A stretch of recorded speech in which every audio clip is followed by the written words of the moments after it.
En Encuentro con la Nación, temas de actualidad. Y hoy vamos a analizar, hubo paro en la capital de la República, significa que no tenemos alcalde, tenemos la ciudad de Bogotá, el alumbrado público no responde, o sea, tenemos a Bogotá en la oscuridad, y eso que le cobran a uno, dice que por alumbrado público, un dinero, pero eso es igual que cuando uno paga la tasa, el impuesto a la tasa de gasolina, dice que para arreglar las vías. No tenemos alcalde. Vamos a analizar el precio del café. Está hoy a $2.16 la libra, o esta semana estuvo promediando ese valor. El dólar, hoy esta semana estuvo promediando los 2.050 pesos. El petróleo, $82 el barril. Y miren esto, 1 de 3 carros en Colombia es viejo. Vamos a ver qué significa un carro viejo. Colombia tiene 4.600.000 autos circulando por las carreteras. El 60% tiene más de 10 años y 1 de cada 3 más de 20 años. Pues bien, para analizar estos temas, pues una autoridad en el campo económico y en el campo de la industria automotriz, como es el caso del doctor Saulo Arboleda, quien ha sido invitado por las cámaras del Tolima y las cámaras de comercio del Tolima y por Confa Tolima para que hable sobre los diferentes tratados de libre comercio junto a un presidente gremial como el doctor Camilo Humberto Ginás Angulo, presidente de Acolfa, es viceministro de Comunicaciones. También nos acompaña el doctor Horacio Gómez Aristizábal. Doctor Horacio, ¿cómo vivió la semana con este paro? Eso significa que esto es un caos, en Bogotá no hay alcalde. Sí, hoy fue desastroso y el manejo que le dio el alcalde fue realmente pésimo. Realmente Bogotá estuvo colapsada, estuvo paralizada, hubo desorden, hubo caos y vemos cómo las soluciones son mediocres, o sea, son unas soluciones muy intermedias, dando paliativos, pero realmente siguen los descontentos respecto al gobernador en este sector del transporte. Doctor Saulo Arboleda, con cifras, voy a referenciarle 3 temas que son importantes basados en cifras.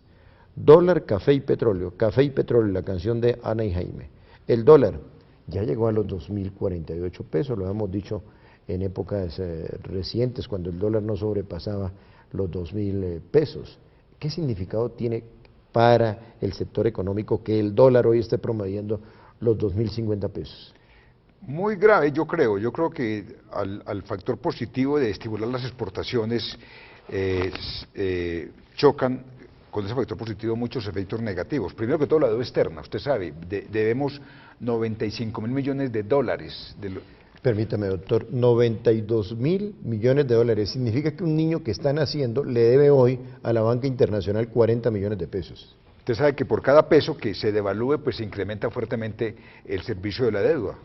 2, el tema de la devaluación también afecta mucho las importaciones. Este es un país que todavía importa bienes de consumo durable, bienes de capital, todo eso se encarece. Y desde luego el hecho de que el petróleo esté a $82 hoy, cuando en el presupuesto nacional se incorporó un valor de $89, pues va a significar que el déficit presupuestal se va a incrementar y que desde luego la reforma tributaria que se nos viene va a tener que tapar un hueco mayor que el estimado hace apenas 20 días cuando se aprobó la ley de presupuesto para el año 2014. A mí me preocupa realmente la caída del precio del petróleo y lo que más grave es que eso parece que va a ser permanente, porque es que los grandes compradores de petróleo colombiano, como son Estados Unidos, ya es autoabastecedor con Equistos, ya inclusive va a ser un generador de exportaciones, tanto de gas como de petróleo. China, que venía creciendo a 9%, está creciendo a 7.5% anualmente su Producto Interno Bruto, de manera que está disminuyendo el consumo de petróleo también de Colombia. El problema, por ejemplo, de Venezuela, que basa su economía esencialmente en los precios del petróleo, es gravísimo, porque desde luego va a tener que reprogramar, un país que ya está en quiebra, se va a quedar ahora sí del todo, con un precio del barril a $77, porque usted sabe que el petróleo de Venezuela, por ser un crudo pesado, tiene un castigo adicional en cuanto al precio internacional. Y allá que son tan ineficientes, el precio de producción de un barril es mucho más alto que en otros países. De manera que el tema del petróleo no solamente va a afectar a Colombia, sino que va a afectar a la región. Y yo creo que ya las épocas de bonanza, de vacas gordas, de dólar barato, se están acabando. Bueno, ese es un tema. El otro tema es el del café. Este sí es positivo, porque ya el café, primero que todo, competidores de Colombia son los países centroamericanos y están en una situación difícil. A Brasil no le está yendo muy bien con el tema del café, Vietnam se mantiene, pero hoy lo único cierto, doctor Saulo Arboleda, es que el café está a $2.16 la libra, lo cual, según la Organización Internacional del Bebestible, del grano, esto es positivo para Colombia, pero entonces, ¿en qué van a quedar esos arreglos entre los caficultores y el gobierno colombiano? Que el gobierno le está dando su manito. Yo pienso que son dos noticias muy afortunadas para la caficultoría colombiana. Primero que todo, el precio que usted menciona, doctor René, a $2.20, la libra, muy bueno. Segundo, el incremento en la producción. El año 2000, más de 13 millones 2013, de sacos. 2014 llegó casi a 13 millones de sacos cuando veníamos de 10. Un incremento en la producción con unos precios altos, obviamente, es un doble beneficio para las finanzas públicas. Y desde luego yo pienso que el gobierno tendrá que replantear con el gremio cafetero los auxilios, porque es que esos auxilios se pactaron con base en un precio internacional muy por debajo y con un precio nacional que es arrastrado por el precio internacional del orden de 500 mil pesos la carga. Hoy ahora está con los precios internacionales tan altos, pues subiendo fuertemente, y entonces supone uno, y así está establecido en el pacto que hicieron, que los subsidios que el presupuesto acreditó para darle a los cafeteros 1 billón de pesos anuales, pues se van a disminuir. Además, también hay que tener en cuenta que la devaluación misma, atada a un mayor precio internacional y a una mayor producción, la devaluación del dólar también va a beneficiar fuertemente a los cafeteros. Luego, yo creo que esto es no digamos una bonanza, pero sí es una situación muy favorable que obliga y que alivia al gobierno los auxilios pactados cuando los caficultores estaban en dificultades económicas. Muy bien, entonces hemos hecho aquí el análisis de 3 noticias importantes basado en un referente, las cifras. El café a $2.16, positivo para Colombia. El dólar a 2.048 pesos, según la tasa representativa, preocupante. Y la que sí es, pero bien complicada para Colombia, es el precio del barril del petróleo, $82. Ya regresamos.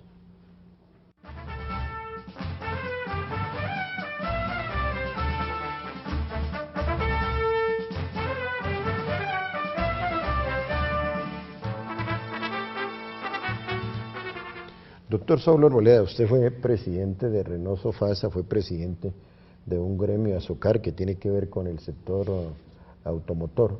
¿Cuándo se considera un carro viejo? Aquí en Colombia se considera un carro viejo con 10, 15 años o 20 años de uso. En Estados Unidos, un carro viejo se vuelve viejo después de 4 años de uso. Uy, entonces el mío está requete viejo, es Sí. modelo 2004. Aquí en Colombia nos estamos acostumbrando a usar carros todavía del año 82, es decir, con 32 años de uso del año 90, del año 95. Y aunque desde luego usted lo decía en la introducción, estamos avanzando hacia una reposición de carros viejos por carros nuevos, gracias primero que todo a la revaluación del peso colombiano que hace más baratas las importaciones, o las hacía, por lo que acabamos de ver, ya subió 100 pesos el dólar en escasos 20 días. Si sigue subiendo, obviamente van a encarecer las importaciones y los carros nuevos van a empezar a subir. Y al subir los carros nuevos, obviamente arrastra también el precio de los carros usados. Pero en Colombia realmente ha habido una renovación del equipo automotor en los últimos 5 años, gracias a los bajos precios de los vehículos nuevos que arrastran a los vehículos usados. Yo diría que ya el promedio de edad, aún considerando tantos carros viejos en Colombia, que antes era como de 20 años, ha bajado por allá a 15 años. Bueno, y 4.600.000 vehículos en Colombia, eso es para la población nuestra, que rodea los 48 millones de habitantes, ¿es mucho o poco? sigue siendo muy baja a pesar de del mercado tan fuerte que ha habido en los últimos 5 años, que estamos vendiendo alrededor de 310.000 unidades anuales. La tasa de motorización en Colombia sigue siendo baja, sigue siendo alrededor de 25 vehículos por cada 100 habitantes, o sea, por cada 5 habitantes hay un solo vehículo, de manera que todavía hay un espacio para vender muchos carros en Colombia. No obstante que hay tantos problemas, porque ya sabemos que, por ejemplo, en Bogotá es imposible circular porque no hay vías. Es cierto que estamos avanzando hacia una tasa de motorización mayor, el mercado automotor se está incrementando fuertemente. Este año vamos para 320.000 unidades, yo creo que va a ser el segundo año en récord histórico de ventas del sector automotor en vehículos nuevos. ¿Su carro es qué modelo? Mi carro es modelo 82, yo 82. tengo Está desactualizado 30 años. Sí, y señor. un hombre vinculado al sector automotor como usted, con un carro 30 años atrás, ¿qué significa? Significa que le gustan los carros antiguos en la medida en que estén bien conservados. Bueno, un hombre que sí tiene carro último modelo, es un carro al estilo de James Bond, es el doctor Horacio Gómez. ¿El carro suyo qué modelo es, doctor Horacio? 2014. 2014. Pues tiene un carro, ¿y qué marca? No, pero lo que dice el doctor, son carros baratos. Es que un carro Mercedes-Benz y un BM 0 kilómetros vale 70 millones. Y una época que el carro más barato era 150, 200 millones. Y realmente lo que dice el doctor es verdad en el sentido de que hubo una época, y además hubo promociones de carros en que los vendían ese de 70 millones, pero los rebajaban 0 kilómetros en ciertas semanas de promociones de venta de automóviles. Yo compré también un Hyundai por 33 millones hace un año y 8 días después los estaban promoviendo con un 30% menos en la feria de los carros aquí en Bogotá. Realmente lo que dice el doctor Saulo es verdad, hubo una época en que los carros nuevos, también las promociones decían que compraban el carro con una cuota inicial muy baja y que el primer año no le cobraban intereses. Realmente hubo muchas facilidades, pero ahora con el problema de la subida del dólar se ha presentado esta situación de que van a empezar a subir y van a subir también el valor de los carros viejos. Doctor Saulo, propósito del Consejo Gremial, que el país crezca entre el 7 y el 8% anual y que la producción por habitante supere los $10.000. Su punto de vista, usted que es un hombre muy vinculado al sector gremial. Pues ojalá que la economía, el Producto Interno Bruto crezca 7-8%. Yo no creo que vayamos a lograr esos niveles. Colombia, de todas maneras, con crecimientos del 5%, es de los países que más crece en América Latina. Estamos en una situación de crisis internacional. Usted sabe muy bien, Gerney, porque es un estudioso de tantos temas, entre ellos la economía internacional, la crisis europea. Estados Unidos todavía no sale de su estancamiento. En Europa hay ya recesión. Otra vez, y estos son países que le compran a Colombia y cuyo mercado depende mucho para que Colombia crezca. Yo no creo que Colombia supere el 5% de crecimiento del PIB, aunque me parece que es un índice muy positivo comparado con los crecimientos de países vecinos como Brasil. Usted sabe que en Brasil va a haber un decrecimiento prácticamente. Ese es el problema que tiene ahora la actual presidente Dina Rousseff para que sea reelegida, la crisis económica, el desempleo tan alto y la caída en la producción interna bruta de la economía. Luego me parece que ya regresar a indicadores del crecimiento del PIB colombiano del orden del 7-8%, como ocurrió en el año 2007 y 2006 en la época de Óscar Iván Zuluaga cuando era ministro de Hacienda, será muy difícil por ahora. Bueno, doctor Horacio, ahora se puso de moda el término 4 letras, paro. Paró la ciudad, colapsó la ciudad. Petro, oiga, ¿quién lo creyera? Un hombre que viene de la izquierda y no le gusta dialogar con la gente. Tenemos aquí un emperadorcito. Pero también hay paro en la justicia, doctor. Y gravísimo, porque un país puede vivir, yo lo he dicho una y mil veces en mis libros, sin puentes, sin puestos de salud, puede vivir sin educación, puede vivir con desempleo, vivirá mal, pero podrá vivir. Pero sin justicia no puede vivir, porque la justicia tiene que ver con la defensa de mi patrimonio, que es la base de la supervivencia de una persona, de una familia, de una comunidad. Sin justicia, sin respeto por por la integridad personal de las personas, los problemas que se presentan en la cotidianidad, es gravísimo porque eso es lo que conduce a la inseguridad, al sicariato, a los atentados, al problema de que no se pueda salir de noche a la calle porque la delincuencia lo atraca, asalta y es la que domina el ambiente urbano en las principales capitales del país.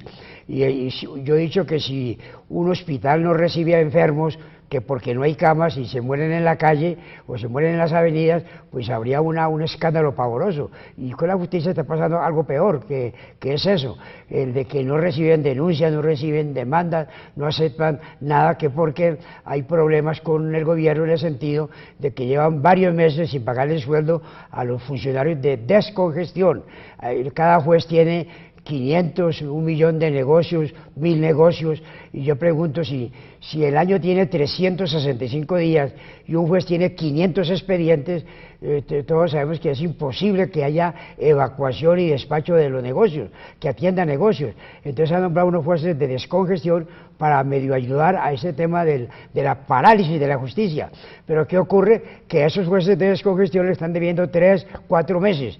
De suerte pues que me parece que en ese aspecto es fundamental el tema del paro. Hablan también del aumento del sueldo. A mí me parece que el Poder Judicial, aunque tiene sueldos más o menos aceptables, no se justifica mucho que cada rato estén haciendo paros para que les aumenten el sueldo, sobre todo porque no hay una vigilancia acerca del rendimiento, acerca de los resultados.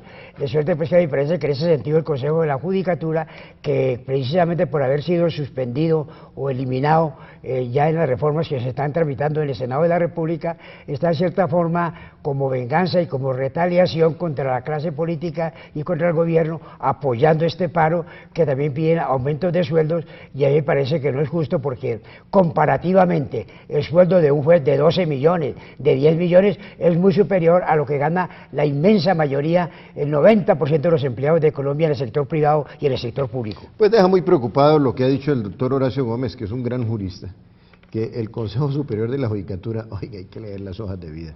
Y sobre todo, ojalá el ministro de Hacienda le pidiera la declaración de renta, con cuánto entraron y con cuánto van a salir. Es que la justicia aquí preocupa.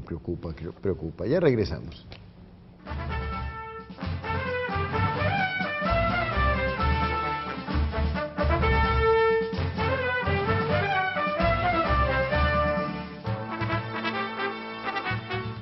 Colombia es un país de fronteras, 13 fronteras, y dentro de los países fronterizos está nuestro antiguo departamento de Colombia, quien lo creyera, hoy el estado panameño, 76.000 kilómetros.